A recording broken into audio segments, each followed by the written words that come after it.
હમણાં તો એક 80 વર્ષના ડોહીમાં છૂટાછેડા લેવાય છે. બોલો લ્યો, 80 વર્ષના મોઢામાં દાંત નહીં, કોરટમાં કાગળિયા કમ્પ્લીટ કરીને. જજ સાહેબે કીધું આવો માળી, આવું નથી, કાગળિયા વાંચી લે મારા. કે માળી શું છે? છૂટાછેડા લેવા સાહેબ, વાંચી લે ને, આમાં બધું લખ્યું છે.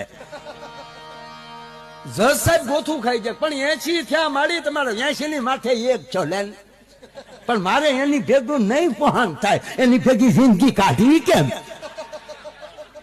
અરે માં 80 પછી હવે તારે ઈ ક્યાં સરવાળો કરવાનો છે? હવના ધંધા હવ કરો ને, એમાં પૂરેપૂરું બધું લખેલું છે. દાંત કાઢવાને હું ખીખી ખીખી સાચા છો. 80 વર્ષની ડોહીઓ છૂટાછેડા લેવા તમને દાંત આવે છે? અરે મારી 81 જ્યાં હવે કાંઈ બાકી, જે બાકી વધ્યું હોય એ હખે રહેવું છે, એની ભેગું નહીં ફાવે.